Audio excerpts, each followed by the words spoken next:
बिस्मिल्लाहिर्रहमानिर्रहीम। This is chapter number 37 public good. ठीक है, और आज इसमें हमारा टॉपिक है different level of public goods. ठीक है, और इसमें हम क्या करेंगे, determining the efficient level of public good. इसका मतलब क्या है? ठीक है, देखिए तो पहले हमारा क्वेश्चन था कि पब्लिक गुड प्रोवाइड होगा कि नहीं। सो हमने कहा था कि public good will be provided if the G1 + G2 is greater than और इक्वल टू 2 C। ठीक है, फिर हमने कहा था कि विल इट बी एफिशिएंट और नॉट। ठीक है, तो फिर हमने कहा था कि F R1 + R2, ठीक है, the reservation sum of the reservation price is greater than G1 + G2 is greater than और इक्वल टू C। अब एक तीसरा क्वेश्चन है। तीसरा क्वेश्चन ये है कि अगर हमने पब्लिक गुड लोगों ने लेनी है तो हाउ मच क्वांटिटी कितनी होनी चाहिए, how much of the public good should be provided, कितना होना चाहिए, what will be the efficient amount of public good, how much of the public good will be provided. ठीक है, हाउ मच कितना होना चाहिए। Now here is a question, how much of the public good to be provided. ठीक है, और इसमें for example एक 2 रूममेट्स हैं, लेट्स सपोज 2 रूममेट है, रूममेट 1 एंड रूममेट 2। ठीक है, अब वो फॉर एग्जांपल ख़रीदना चाहते हैं टीवी ख़रीदना चाहते हैं। अब टीवी ख़रीदने के लिए वो ये देखते हैं कि हमने कौन सी क्वालिटी का और किस तरह कितनी कंट्रीब्यूशन करें, हाउ मच कंट्रीब्यूशन करें, हाउ मच टू कंट्रीब्यूट, कितने कंट्रीब्यूशन करें, हाउ मच। ठीक है, तो फॉर एग्जांपल आपने छोटा टीवी लेना है तो कम कंट्रीब्यूशन होगी, अगर बड़ा टीवी लेना है तो ज़्यादा कंट्रीब्यूशन होगी, अगर उससे ज़्यादा बड़ा लेना है तो इसमें होता है कि पब्लिक गुड जो होगी उसका साइज़ क्या होगा, उसकी क्वांटिटी क्या होगी, और उसी के मुताबिक फिर कंट्रीब्यूशन होगी। ठीक है, तो आज का टॉपिक जो है that is how much of the public good to be provided. तो इसके लिए हम 2 रूममेट्स ले रहे हैं, रूममेट 1 और रूममेट 2। अब रूममेट 1 जो है उसकी जो प्राइवेट कंजम्पशन करेगा दैट इज़ X1, और जो पब्लिक गुड के लिए उसकी कंट्रीब्यूशन होगी दैट इज़ G1, और उसके पास जो वेल्थ है दैट इज़ W1। जो रूममेट 2 है उसके पास वो जो कंजम्पशन करेगा private consumption that is X2, जो पब्लिक गुड के लिए कंट्रीब्यूशन करेगा दैट इज़ G2, और उसके पास जो पैसे हैं दैट इज़ W2। ओके, अब यहाँ पर हम चूँकि how much of the public good provide कर रहे हैं तो यहाँ पर हमने G इंट्रोड्यूस करना है। Let G measure the quality of the TV दे पाए। ठीक है, क्वालिटी है, आप इससे साइज़ भी ले सकते हैं, आप इससे अमाउंट भी ले सकते हैं, आप इससे इसका ब्रांड भी ले सकते हैं। ठीक है, सो लेट G जो है this is what quality of the public good. So and CG this is the cost function, कि उस पर कितना खर्चा आ रहा है पब्लिक गुड पे। ठीक है, सो अब हमारे पास जो बजट इक्वेशन आएगी दोनों की, budget equation this is X1 + X2, दोनों अगर प्राइवेट कंजप्शन करते हैं और साथ में क्या करते हैं, साथ में पब्लिक गुड भी ख़रीदते हैं। So this is the cost function, this is the expenditure side. It should be equal to, it should be not more than the wealth of both the roommates. ठीक है, so this is your first budget constraint, this is your first budget constraint. Okay, this is the first budget constraint. अब देखो इधर हमने क्या करना है, we have to maximize the utility. Now whose utility? अब यहाँ पर अगर हम यूटिलिटी 1 को मैक्सिमाइज़ करते हैं, ठीक है, तो हमने यूटिलिटी 2 को कांस्टेंट रखना होगा। अब यूटिलिटी 1 क्या है, utility 1 is the function of X1 and G। Okay, और यूटिलिटी 2 जो है ये है this is X2, this is X1 G। तो हम एज्यूम करेंगे कि this utility level is given. Okay, this utility level is given, क्योंकि अगर एक को अगर दो ऑब्जेक्टिव फंक्शन होंगे तो फिर उसको हम आम तरीके से सॉल्व नहीं कर सकते। ठीक है, देखिए अगर अब इसको मैंने इस तरह लिख लिया कि this is maximize utility 1 is a function of X1 and G, this is our objective function. ठीक है, दिस आवर ऑब्जेक्टिव फंक्शन, और यहाँ पर दिस आर ऑब्जेक्टिव फंक्शन। और अब हमने क्या करना है, वी हैव टू मिक्स, ये ऑब्जेक्टिव फंक्शन हो गया। और सब्जेक्टिव फंक्शन जो है सब्जेक्ट टू टू कंस्ट्रेंट है। एक कंस्ट्रेंट वन तो ये तो आसान है, this is the constraint, this is the budget constraint. Okay, this is x1 plus x2 plus cost of the public good, and this is equal to w1 plus w2. Now this is the given utility of the consumer 2. The utility of the 2 is also given. If we want to maximize utility 1, so utility 2 should be constant. ठीक है, अब हमने इसका constraint बनाना है, ठीक है, Lagrange बनाना है। तो लाग्रेंज में यहाँ पर सबसे पहले हम ऑब्जेक्टिव फंक्शन ले लेते हैं, this is the objective function, ठीक है, इक्वल टू 1 x1 प्लस जी।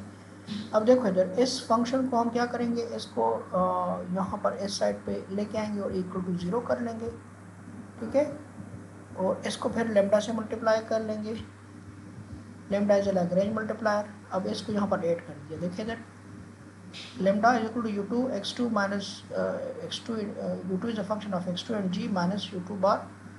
अच्छा जी, अब यहाँ पर दूसरा कंस्टेंट, अब इसको इन सब को इक्वल टू 0 यहाँ पर लगा लो और यहाँ पर माइनस x1 x2 और minus cost of this g करके इक्वल टू 0 कर लो, ठीक है।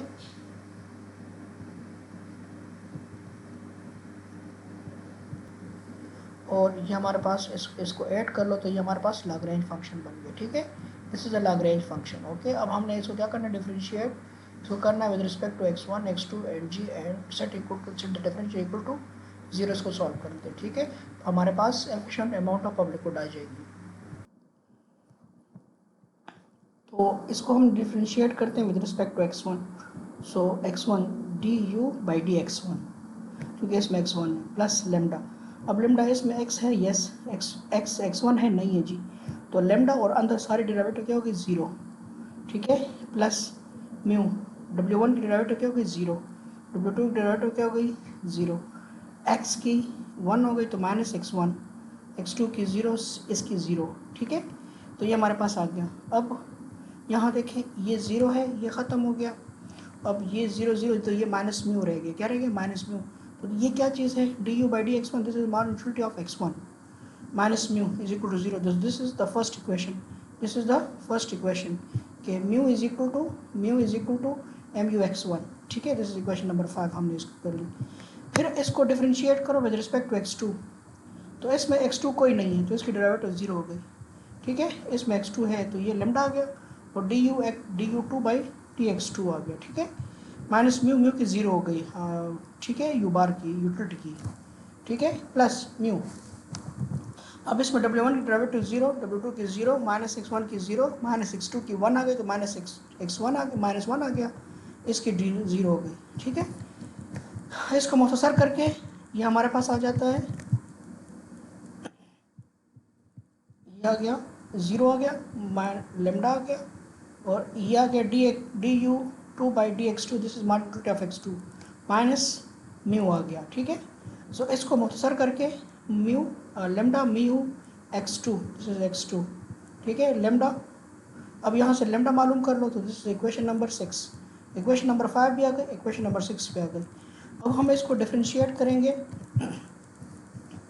इसी को डिफरेंशिएट कर लें, इस इक्वेशन को, ये जो वही लाग्रेंज इक्वेशन है हमारे पास, इक्वेशन नंबर 4, इसको डिफरेंशिएट कर लेते हैं विद रिस्पेक्ट टू g, ठीक है। सो इसमें g है तो D you one by D जी, अब इसमें भी g है तो lambda D u two by D ji, minus इसमें कोई g नहीं है, 0 हो गया। और इसमें यहाँ पर या डी इसमें नहीं है, इसकी 0, इसकी 0, इसकी 0, इसकी 0, अब ये आ गया minus D C by D G, ठीक है। सो this is the marginality of public good for the consumer 1, this is marginality lambda आ गया, and this is marginality of public good for consumer 2 minus mu, और ये आ गया this is marginal cost, और marginal cost किस चीज़ का function है, जी का फंक्शन है, ठीक है, ये जी का फंक्शन है, ठीक है। So this is M U one of g and this is lambda mu2 g अब इसको क्या करना है, इक्वेशन नंबर 7 हमारे पास आ गई, ठीक है।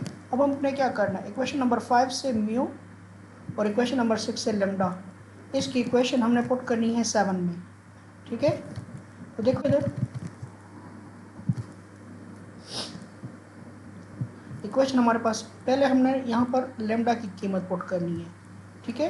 तो लेमडा की कीमत जो हमारे पास है, यहाँ देखें lambda is equal to, lambda की कीमत क्या है,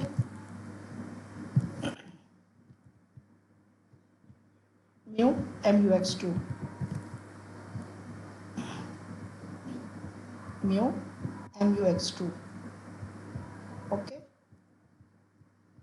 तो यहाँ पर हमने लेमडा की जगह म्यू लगा दिया और डिवाइड बाय MUX2 लगा दिया, ये हमने इसकी कीमत लगा दी किसकी, लेमडा की, ठीक है, इसकी जगह, ओके। और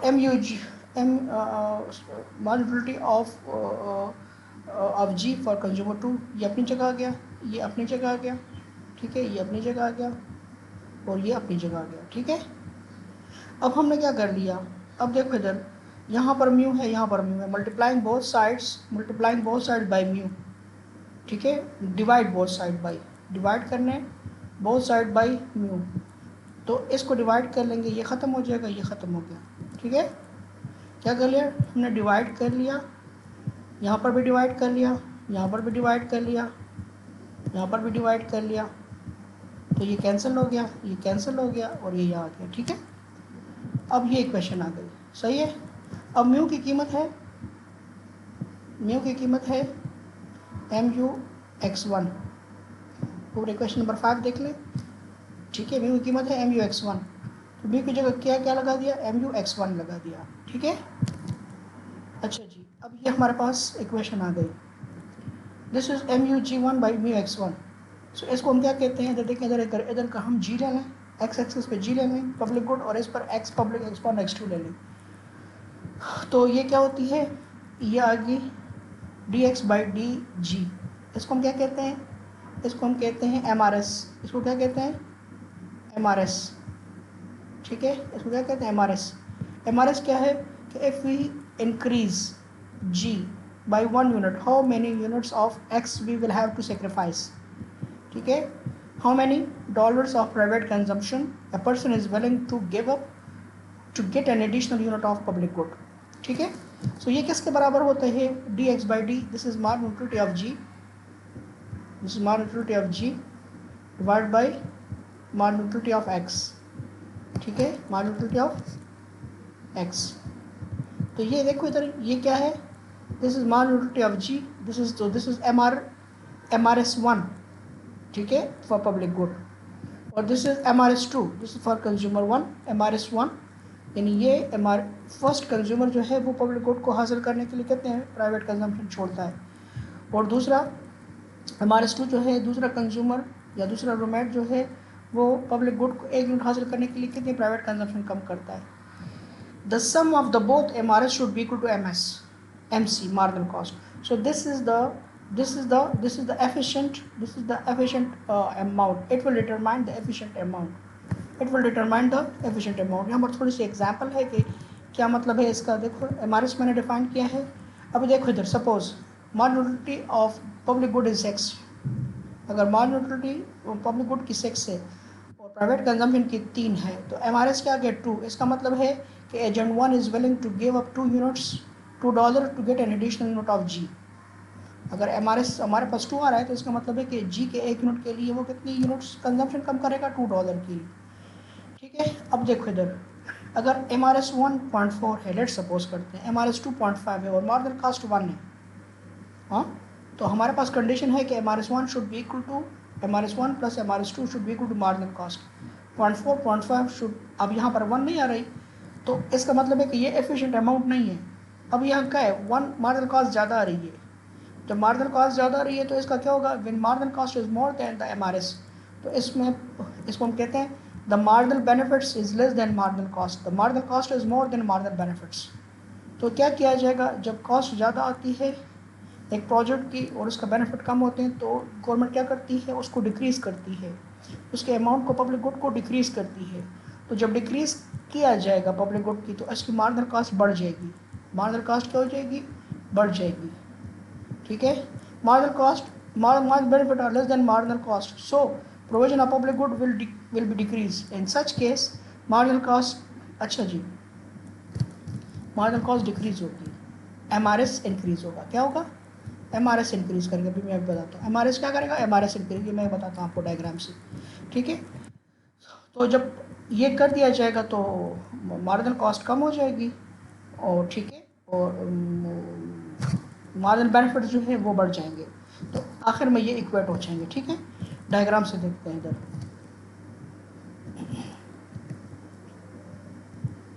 देखिए इधर, this is the marginal cost, this is the marginal cost, usual marginal cost. ठीक है, and MRS1, this is MRS1, this is MRS2। हमें पता है कि MRS डिमिनिशेस, MRS क्या करती है? डिमिनिश करती है, डिक्रीज करती है। हमने कांस्टेंट रेट से लिया है, इट्स ओके, कांस्टेंट रेट से लिया है। ठीक है, so this is MRS1 and this is MRS2। ठीक है, एंड दिस इज G, यहाँ पर G है एक्स एक्सिस पे, वाई एक्सिस पे MRS है। सो देखिए इधर MRS1, दिस इज दोनों को जमा करें तो this is MRS1 plus MRS2। अब यहाँ पर ये देखिए क्या आ रहा है? इक्वल आ रहा है। तो यहाँ पर ये पब्लिक गुड डिटरमाइन हो गई जी एफिशिएंट अमाउंट। अगर हम यहाँ पर ले लें, लेट सपोज ये पॉइंट ले लें, अगर पब्लिक गुड ज़्यादा हो, लेट सपोज G1 हो, तो इसमें मार्जिनल कॉस्ट ज़्यादा है। देखो इधर ये ज़्यादा है, और इधर जो है MRS1 ये कम है। ठीक है ना, ये कम है। तो जब ये कम है, ठीक है, सॉरी ये इस पॉइंट पे, इस G पे, एक मिनट, लेट सपोज करें यहाँ तो इक्वल आता है, ये पॉइंट ले लेते हैं, ये point, let suppose this is G1। अगर पब्लिक गुड ज़्यादा है तो इस केस पे G जो है वो इतना है, मार्जिनल कॉस्ट इतना है, और मार्जिनल जो बेनिफिट्स है, sum of the marginal benefits वो इतना है, यहाँ से लेकर यहाँ तक। So marginal benefits are less than marginal cost. तो इस केस में क्या कर दिया जाएगा? पब्लिक गुड को डिक्रीज़ किया जाएगा। तो जब डिक्रीज़ करेंगे तो MRS मार्जिनल बेनिफिट्स बढ़ना शुरू हो जाएंगे, और मार्जिनल कॉस्ट क्या होना शुरू हो जाएगी? कम होना शुरू हो जाएगी। ठीक है, और हम यहाँ पहुँच जाएंगे। ठीक है, अगर लेट सपोज करते हैं कि पब्लिक गुड को कम प्रोवाइड किया जा रहा है, लेट सपोज इतना प्रोवाइड किया जा रहा है। ठीक है, सो इस केस में जो मार्जिनल कॉस्ट है वो थोड़ी है और मार्जिनल बेनिफिट ज़्यादा हैं। तो जब मार्जिनल बेनिफिट ज़्यादा होते तो इस केस में एक चीज़ के फ़ायदे ज़्यादा हैं, कॉस्ट कम है, तो उसको बढ़ाया जाएगा। तो जब बढ़ाया जाएगा, ठीक है, सो मार्जिनल कॉस्ट बढ़ना शुरू हो जाएगी और मार्जिनल बेनिफिट्स कम होना शुरू हो जाएंगे। सो हम कहेंगे कि कितनी पब्लिक गुड प्रोवाइड की जाएगी? जब MRS1 प्लस MRS2, ठीक है, MRS2 just equal to marginal cost, so it will be the efficient amount of public good. ठीक है,